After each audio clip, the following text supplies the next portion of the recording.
Hi, Jeannie and Ian here from listentoyourfreedom.com. Hi. Welcome to Brainstorm Your Biz, and on today's show we have a question from Chef John. So Chef John is starting what he calls a personal chef business. His top service is to cook food in his own kitchen and then package it up and deliver it to clients. Okay, so excellent idea. Everybody needs it. His top question right now is his wife, who is part of the business, and he are having a debate on whether to offer only organic and sustainably farmed food which fits with their ethical, moral position, or, that's his wife's position more strongly. He says, well, listen, if people are eating home-cooked food, it's better than McDonald's, it's better than pizza. So why don't we just give them what they want, because at least it's better than what they're getting now, and maybe we can move them along the road to organic and whatnot. So there's two things that I want to talk about today as we brainstorm Chef John's business.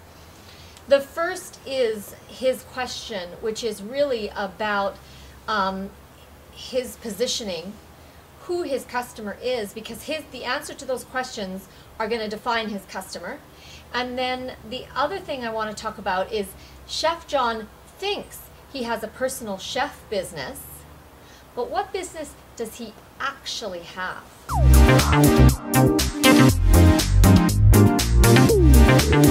Because if I'm looking for what he's providing, am I thinking in my mind personal chef, or am I thinking in my mind, I can't take this cooking 7 days a week anymore.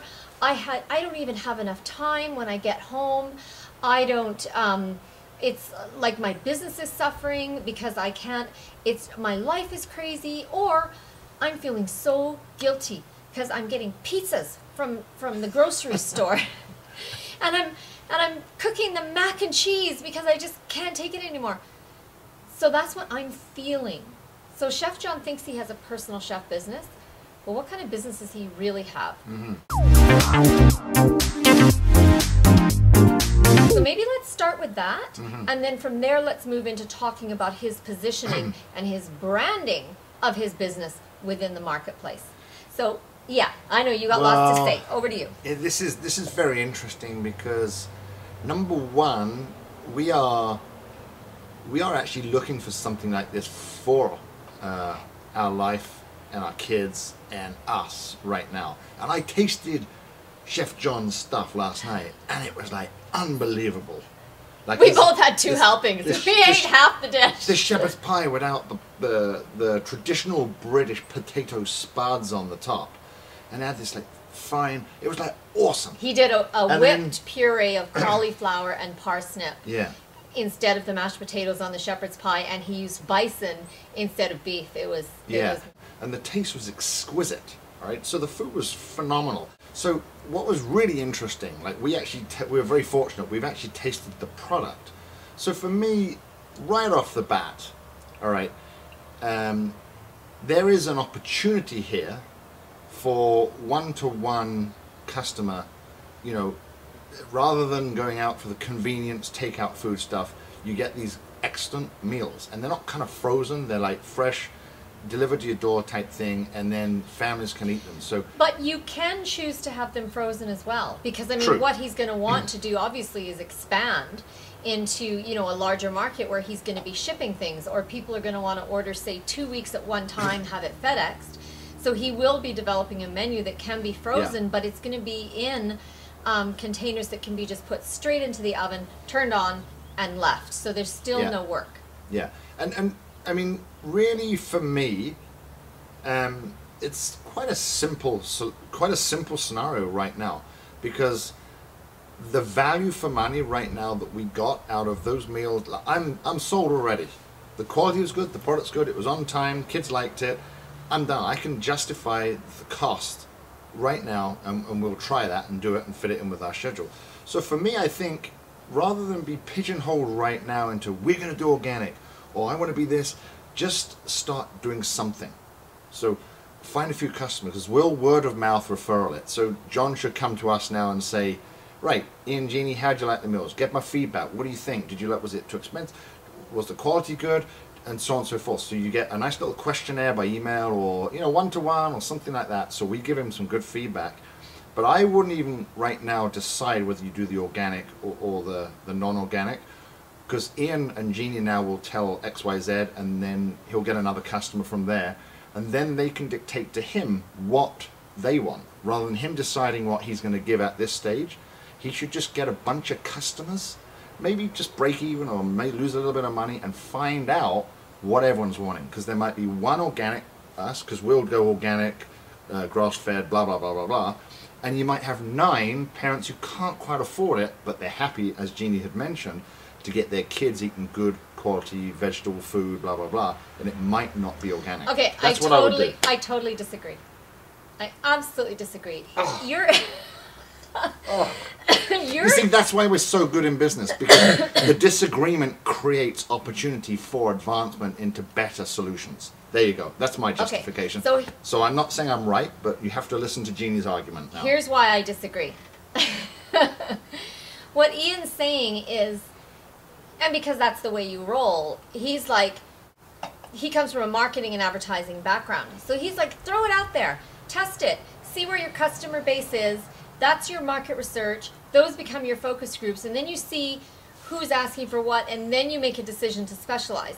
So I hear that, but at the same time, that's also kind of coming from a place of lack, in that there aren't going to be enough customers maybe for what I really want to do.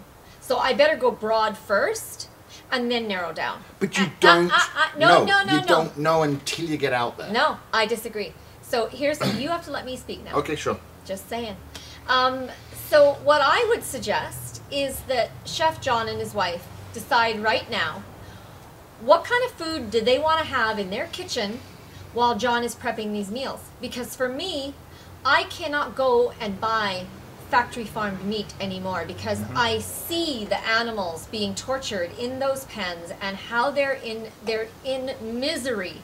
So for me to pay money to that industry and bring the energy behind that food into my kitchen is going to destroy my soul. I'm not going to do it. So they're aware of all this. And here's what I think. I don't think their question is organic or not organic. I think their question is organic or better. Okay? Right. Because there are better food choices to organic. For example, chickens that are fed out on the grassy pasture, and they just have these chicken tractors, which are like a roof over their heads, and then they're picked up and moved to a fresh spot of grass throughout the day. The chickens are eating the insects, the bugs, the seeds, the natural flora and fauna of the environment that you are also living in. That is going to be the best chicken you can have. And they're not organic because they're outside, and the farmer, you know, doesn't have the money to go through the organic certification. But you visited his farm, you've seen, okay, there's no runoff from golf courses, there's no, you know, we've tested our groundwater, there's nothing toxic coming onto our farm. This is actually a better source than organic. And because the farmer doesn't have to go through the certification process and yada yada yada, the meat is actually cheaper than organic. Therefore we open it up and we make it more available. So that's number one. Number two is Chef John does what Ian says. He goes out, he gets a bunch of clients who want a whole range, and some of them want meat and vegetables that John and his wife feel bad about buying and bringing into their kitchen. That's not a good basis for business. That is setting yourself up for failure. So they decide first, what do we want to do? How do we eat? What do we want to build on this planet? Do we want to build ethical, sustainable farming practices, or do we want to build factory farming? Because wherever we put our money is what we're building. So that's number one. And then number two, when someone comes to them and says, I can't afford organic, they're like, that's okay. We're not talking about organic. We've got something better than organic. And because we buy direct from the farms, and because we do this, it's actually cheaper than organic. Oh, really? Now you've got somebody who can't afford organic being able to buy your service, but you're actually giving them food that's better than organic. So I guess what I'm talking about is Chef John and his wife are looking at organic or not organic. And I'm saying always look for the third alternative. There is always something that you haven't thought of that is going to solve both of those problems and actually be the better solution. So now what do you say? Well, very interesting points. And this is the beauty about business, because there's no such thing as a right or wrong, because you could go any direction you want. I think the key is to coming up with ideas and some strategies, and then focus in on ones that fit with who you are, what you want to be doing, where you want to be going, who you want to be talking to, what you're going to be offering, how it's going to be priced, blah, blah, blah, blah, blah, and then go and do something. All right? So I listened to Jeannie's points, and they're very good, because if I then take it to how we have worked based on the fact of putting stuff out there to people that we believe is the right way and right thing to do, and those people have come to us. So we've kind of gone the same strategy that Jeannie was talking about. We've gone really high end in terms of this stuff is really good. Because if you go your strategy, like you said, yeah, it'll work. He will eventually get there. But my point is, how much money and effort and time are you going to waste going out here to come back in here? Whereas if you start here, you know who your customer is, right? Who is your customer? You have to define that before you have a business. And then you speak to that person, and you have the belief and the faith that there are enough of those people in existence to sustain your business. They are there. You will find them. They probably are people who've never even thought about hiring a personal chef before. But if you are not giving them a personal chef service, you're giving them a solution to their problem, to their guilt, to the pain of their daily living, all of a sudden you open up this huge new market. And we do know there's a market for that. For sure. Because look at organic sales. It's on trend. Everything is on trend with what he's doing. And the busy mum, the busy dad, out working, sports, soccer, all this type of stuff. That's getting good nutrition, because that's just as important as them actually playing the games and stuff. So because I've researched this, there are a number of personal chef services that are doing exactly what Ian and he was thinking of doing, of just doing home-cooked food. There's actually a lot already, and I looked at all of them, and I didn't even bother phoning them, because I was like, there's no way this food is to my standard. So Chef John's clients to date, some personal clients he's had, have had to be on the anti-candida diet. They've had nut, dairy, and wheat allergies. So that's another area of specialization for him, because think about it. You've got a kid who's autistic or who's ADD, and so you need to put them on the healing diet for those conditions. My Lord, what do you feed your child? That is so much stress. That is so difficult. Is somebody going to pay to have that incredible pain and problem removed from their stratosphere?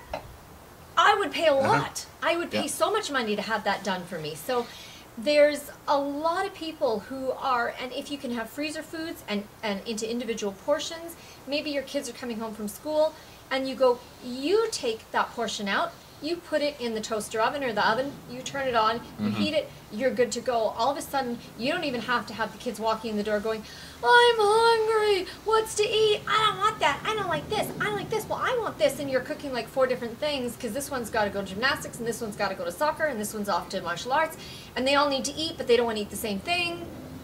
You hear what I'm saying? Absolutely. And I think the key to this then is, because so you start to see now some sort of focus and point coming out of just a simple discussion of an opinion. And again, we don't know much about who they are. We just tasted their food. I have no idea where they live, what they do, how they live. Jeannie's just told me that they do believe in the organic, so I'm going, okay, that's kind of brand new to me. So maybe the idea here for them would be to start very simple and small. We're a test customer, we love it, so get feedback, and then try and find a way of word of mouth or referral to just gradually build up those customers that are interested in organic, really high quality, good food, who want to feed their kids and their family good quality stuff. And there's more and more of those people around. Choices, Whole Foods, Trader Joe's, all these type of businesses are built on healthier living, all right? And so that's what I would do. I would just use us as a test case and just build a few more clients, get feedback, try different dishes, price changing, stuff like that. And I wouldn't even go down 6 months that we want to take our meals and package them up and sell them to retailers for cold. Maybe your business for Chef John is just a one-on-one business because that's what he really enjoys, the customer feedback interaction. We don't know yet. So that's where I would start. And he's got a good base to start because his food tastes awesome. Product equals quality equals will sell. Very simple. So just follow up with the service and then keep in touch with the customer, making sure you get all their feedback, and you won't go wrong. You know what, Ian's brought up a really important point that I emphasize throughout the Listen to Your Freedom program, and that is of testing everything first. Yeah. Don't come up with a whole business plan, a whole suite of products, and roll them out, and you haven't even had anybody test it, because you could be heading completely off on the wrong tangent. Like for Listen to Your Freedom, for example, I started off with 2 testers working very closely to even develop program content, because Listen to Your Freedom, in teaching someone how to run and launch and grow a successful automated online business, is not so much about what I think they should know. It's about, you don't have a business yet, you want one, let me see what you need and how I can provide that for you. So that was my first phase of testing. And then once I had the program content developed, then I threw it out to 10 different people in businesses from technology to healthcare to spiritual, and I said, okay, this should be plug and play. Now you test it for me and let me see if you get stuck. Let me see if you go, you know what would be really great here is if you had a video about this. Testing, testing, testing. And after that is when I opened it up to the public. So the testing phase, and you can charge for that or you can do it for free. It's whatever feels congruent with you. For Chef John, obviously, he has costs. He's going to have to charge for that. And we absolutely don't mind paying for that because his food is fantastic and it's fulfilling a need. But he keeps his clientele small to start with. He keeps his job. He's the head sous chef at a restaurant. He does not quit. He keeps that job. He does this on his days off and his weekend until he has maybe 5 families like us. We're his test run, and we will feed back to him. We'll go, you know what, my kids will not eat this, and this recipe, but they love this. So he starts to now develop a kid-friendly menu out of his customers. We also give feedback to him and going, well, you know what, we like the variety of this, and we like this, and this one, really, could you do it frozen? So he based on the market feedback, so we'll use a technical term, but really it's just about asking your friends and family and testers, whoever they may be, and usually they're people you know or friends of friends, to feedback to you who are actually using whatever your product or service is. Not going to them and saying, would you buy this? Because they're your friend. Of course they're going to say, yeah, I love that. It's great. Would you buy this t-shirt? Yeah, it's perfect. Okay, now give them one. Do they wear it? How often do they wear it? And what comments do they get when they're wearing it? You know, you want to kind of do that kind of testing. Or say, I have a t-shirt. Would you like to buy it? I'll give it to you at cost. It's $10. If your friends will not even pay you $10 cost for your t-shirt is not going to sell. So I love that idea. I love that you brought that out. And I think the other things that are going to come out as Chef John follows that procedure, that testing procedure, is that's where his business will start to niche down. That's where he's going to realize, actually, all 5 of my test families thought this could be an option for their kids, but really, kids are like, kids' palates, forget it. What the parents realized is that when they had their meals taken care of, they didn't mind knocking out, you know, steak with peas, because they were making peas to go with my dish. So they made peas and they made steak because the kids just want a plain steak. The cook's in 5 minutes. Why would you want to pay for that? You wouldn't. So he doesn't know what's going to come out of that process, and we don't even know what's going to come out of that process. So that would be where he starts to niche down into going, okay, this is specifically what I provide. And I think for me, like, for example, this shepherd's pie that was cooked, I think, was it Hugo that ate a bunch of it? Yeah, so he doesn't really eat shepherd's pie. Like, if I was to cook him it, he'd like, Dad, give me cheese on toast or whatever. But this one looked different, so he ate it. So Chef John, the only way he's going to find out that information is if he asks us. You know, and we'll tell him if it's too expensive or if it's spicy or if my kids didn't eat it. You just have to have that conversation with the customer, and it's either by email or knock on the door or however you do it. But it's so essential from the early stages. And with our business, every single thing that we sell whether it's an ebook, a book, a telesummary, or whatever, we ask everyone after 30 days, what did you think? Email us. Just tell us. And we get emails like, best thing since sliced bread, best book ever, to didn't receive it, to wasn't that detailed. And then that's exploratory. You can then dig further with the customer and find out, really, okay, well, how can we help you get that better, or more information? And maybe there was a missing piece. Yeah. Maybe they got it, but it wasn't enough to implement, and what they Yeah. actually needed was a video at the end Yeah. that just pulled it all together with them and gave them a visual. Oh, that's how I do it. Okay, now I'm off and running. Yeah. So a product that contained exactly the same information, was positioned in exactly the same way, but was missing the vital action piece, because everything that you sell has to lead to action, or the satisfaction and the value is not there for the customer. So if your people cannot heat up that food and eat it, there's something missing. You're going, okay, I've got the wrong container. Oh, I've been packing in aluminum foil. But you know what? People who understand the value of pasture-fed organic food are not going to be cooking in aluminum, because they know it deposits in the brain and causes Alzheimer's. I need to source a biodegradable food container that can also be heated in the oven, because those people are also likely not to be using microwaves, because they understand the microwave technology denatures the proteins in the food. So there's a whole chain of things that even Chef John might not be aware of, but his customer does. So he has to get it out to those people and test it. Okay. So ask the question. Don't be afraid to ask the question, because people love to talk about their experience with their touch and feel with your product. Now, Chef John has a pearl of an idea here. There's something here, right? I've eaten his stuff, I've touched it, and I will pay for it, right? Now, does he know that yet? Not yet. So that's Chef John's next strategy, to try and come up with a customer service plan as to how I can get a few more customers, find out from them what it's all about. Now, on a side of that, and Jeannie started to get into this a little bit, what Chef John now also has to do is create his story. Create the reason why the food is so good. Create the 7 steps to why organic and all this type of stuff is so good, and it's good to eat at home, and all that type of stuff. So he has all the justification as to why that product and that meal tastes so damn good. Well, and I've had a phone conversation with Chef John, so he already has an awesome story to hang his business on, and his story is that they were just, eating normal food like everybody else and cooking in a restaurant. And there's no restaurants that are sourcing organic. Well, some of them are. Some of the very expensive ones are, but not the normal restaurants. They're usually just buying from the food supplier who's buying from the factory farm. So that's where they were at most of the time.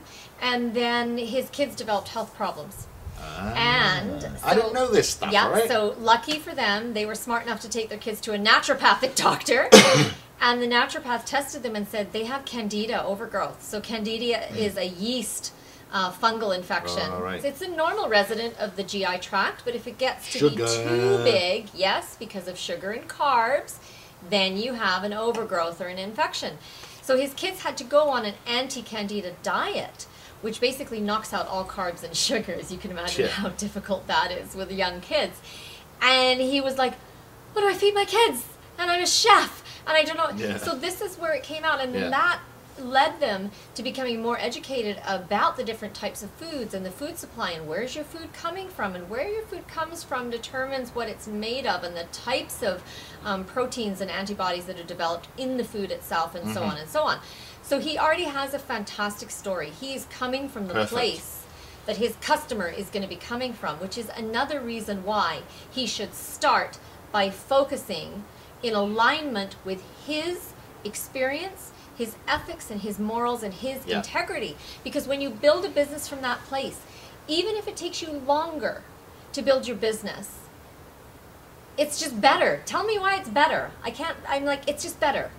Why is it better? You don't waste any time building a business and marketing to the wrong people that you then have to either shut down or shift, because you're like, I can't do this anymore. I am supporting half a factory farm operation with my revenues. I can't do this anymore. And then what are you going to do? Now you have to switch over here, except none of these customers want to be over here, so you're going to have to start your business again. Right? Your other thing is, I think we have to go into the energy of business. if you have a business that you yourself, it's not the food you're putting on your own table, your energetic support for that business is not going to be there. Yeah. And so Yeah. your business is not going to boom like it could if you were energetically, emotionally, and spiritually in alignment with what you were putting out to the world. Yeah, I agree. Yeah, I understand that. Yeah. Right? Okay, so one last thing we need to brainstorm for Chef John is the whole concept of what is his business? Yeah. Because, as I said, he thinks he has a personal chef business. Yeah. And I'm saying, no, you don't. Right. You have a solution to maternal guilt business. Yeah. You have a solution to, I don't have time to cook for my kids properly. I physically don't have time. You have the solution to, my kids are eating pizza and McDonald's and takeout, and they have, or they are soon to have, major health issues because of that. You also have a business where dad comes home from a busy day making tons of money or whatever that is, expecting food on the table, dynamic wife, husband, blah, blah, blah. So there's all those family intricate things going on where a solution can just be there and everyone's life is less stressful because other people are doing something better than maybe you can do it. And there's, as Jeannie says, being attacked by a wasp. As Jeannie says, the guilt side and the guilt of the wife or mother not maybe doing the household duties, that's quite a big one. Yeah, and even in the homes where the woman is the main breadwinner, because of our socialization, the woman is still going to carry that guilt. Especially, I mean, if you don't have kids, no big deal. But when you have kids, the woman starts by breastfeeding that child right from, and in fact, in the womb, you are the one feeding and sustaining that child. And so again, we're back to the energetics of that carries through, regardless of the financial dynamic in the relationship. So, but I mean, coming on to that question about what is Chef John's little bit, I kind of think he's got to start from where we were talking before about just doing something, and eventually he'll start to determine really what he wants to do, because there might not be any money made to this. The pricing might be too expensive. He doesn't know yet until he starts to get it out there. That's kind of my feeling on it. Well, I do. I mean, let's just say we didn't know the pricing. I mean, we do know the pricing, especially if he sets up so that he's buying wholesale or direct from farms. We know there's going to be enough margin there because that's what we do anyway. But let's say we didn't know that. Yeah. Let's say Chef John was, jewelry maker Alice, and we don't know about his supply chain. We don't know if there's the margin there. Yeah. In that case, we would go back to what Ian said at the beginning, which was, well, you know what, he's just got to start doing it. Yeah. He's got to start throwing it out there and then see, if I do this, am I making enough margin for it to be worth my while? Because if you're not, your business is not going to survive, because at the end of the day, you're going to be like, I'm working 40 hours a week and I'm making bupkis. This is not worth it. You'll go back to your chef job at the restaurant. Yeah. So, and you'll know pretty quickly. People are, if you've got a few customers and they're saying, well, it's a bit too expensive, people will tell you pretty quick where you're on track or not, all right? And you'll look at your costs and go, I'm going to make $2 a meal. I just can't do this. It's just not going to work. So, or they won't tell you directly, because people don't like to say that. Yeah. What they will say is, oh, the food was fantastic, but it's just not working out for us right now. Yeah. Or Yeah. the food is fantastic, but we're in a bit of a budget crunch, so we just need to get through this and then we'll get back to you. That's friend speak for, it's too expensive. Yeah. I can't afford it. Yeah. Right? So, Ian, I'm going to put you on the spot here. Oh, no. This whole process is just dynamic, okay? I'm going to put you on the spot, and let's Yes. pretend that Chef John's business is our business. Okay. We've decided to start this. Okay. We need to come up with a company name and a tagline that says what we do.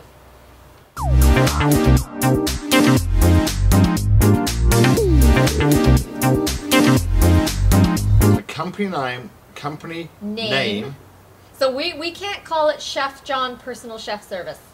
No. We need the company name and the tagline that speaks to the problems and solutions he is offering his future customers. So if you want, pause the video right now, give yourself a little test. Yeah. Write down, brainstorm yourself, how many can you come up with?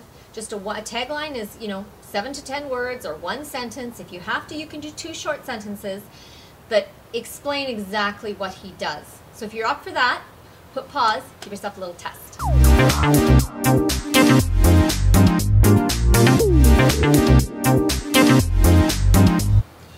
Okay. Right. So let's start brainstorming. Because if we were to both sit here individually and go, we'd be here a long time. But the point of brainstorming and the reason why I tell you to find a brainstorming partner is you're going to see how this speeds things up. And we are going to expect for the first ideas we throw out to be absolute crap. And nobody's going to go, oh, well, that's Jeannie's a terrible might be. idea. Mine are normally pretty spot on. So your brainstorming That's where partner she's has lucky. to be somebody who is not critical I would, and who's willing to just flow with it. Okay, so go. his business, his product is organic, really good, high quality meals that come fresh. You cook them up and you give them to your family, and that's kind of where he's going to go. Okay, so that's his business. That's his All right? business. That's his business. And we So- talked about the solutions he's offering. Freedom from guilt. He's offering a solution to parents who don't have enough time to cook, or professionals. Maybe you work 12 hours a day because you're in a Wall Street business and you don't have time. And go on, what's coming up? No, not now. I've got an idea. Okay, he's got something's brewing in there.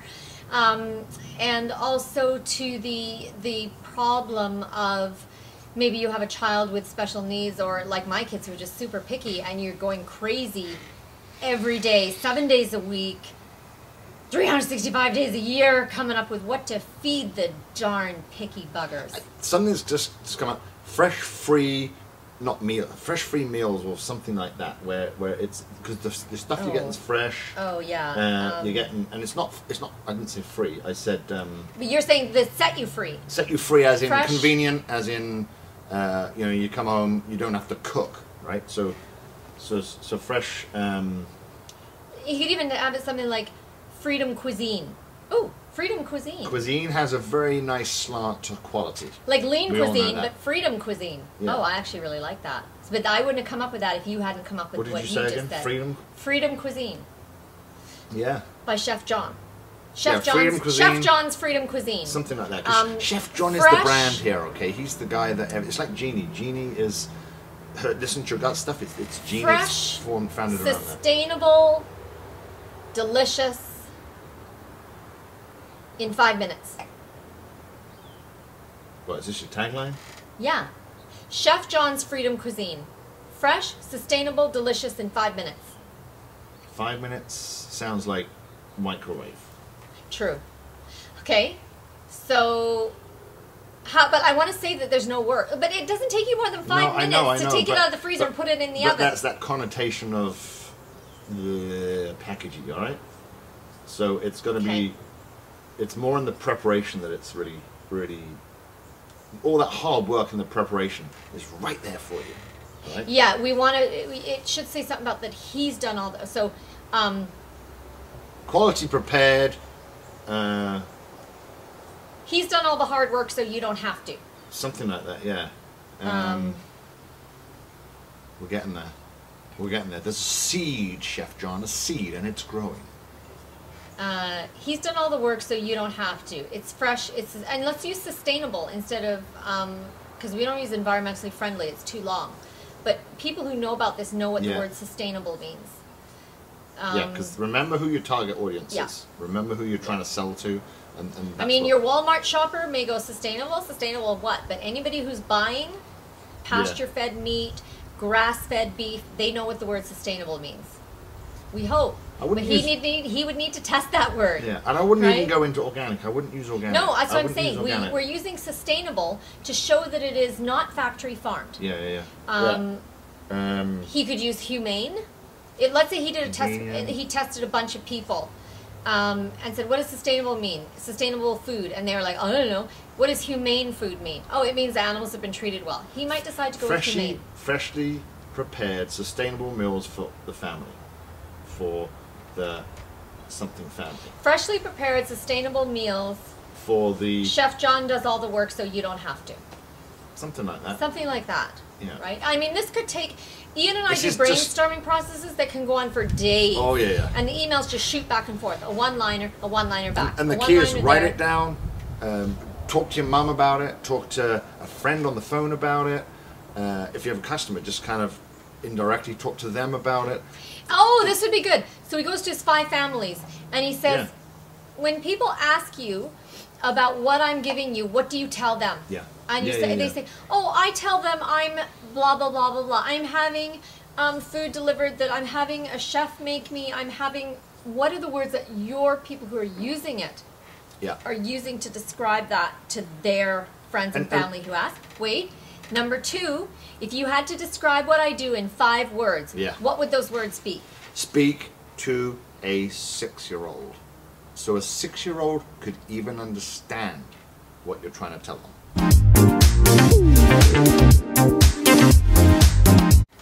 It's hard, but it's easy. And every word has a meaning in there too. And remember, this is your positioning, this is your brand, this is what people are going to hang on to. This is what people are going to talk about in a cocktail party with, oh man, we've got these great, we don't cook anymore, we've got these great one-time freshly made meals that Chef John brings over to us. And they'll mention Chef John because Chef John equals that. And that's what you want. You want people talking 6-year-old language. Oh, really? That's interesting. Yeah, we're having problems with our kids right now with eating. Oh, email me or some. That's what you want. You want to have that conversation, but don't have that conversation yourself as though someone else is having that conversation. Does that make sense? And he may also decide, well, you know, John is not really a distinctive name, but I have a middle name that's more distinctive. So I'm going to call myself Chef Javier, or whatever his middle name is. Or maybe he's going to put together part of his wife's name and part of his name, and that becomes the chef's name, right? So you're not locked into everything. Can be, as long as it comes from you in some way, it will carry that energy of it being yours and not some like marketing determined brand that has no soul. And like with Chef John, some of the key triggers and problems that he's solving for me, time. Yeah. Quality food, give me quality food. So all those type of words put into your positioning statement, incorporate into the, so, you know, fresh and time-saving. Chef John's Freedom Cuisine. Fast, fresh, sustainable, and deliciousness. And unbelievably prepared or something like that, right? So you know it's come from brilliance and it's going to be eaten with brilliance. So the whole path and journey of that meal is impacted within that statement. Okay, so take everything we've just given you. Yes. Take the pieces that you can for your own business. Yes. And step forward in freedom. And there'll be many more of these videos where we'll probably repeat similar type strategies, and it's not just it's the same, but the principles behind everything are solid. And if you look at it from customer service, product, quality, who you are positioning, and put all those things together, you can come up with something that you can be very proud of and getting out there and doing stuff with. And make money. Make money. Good money. Good money. Chef John, we love you.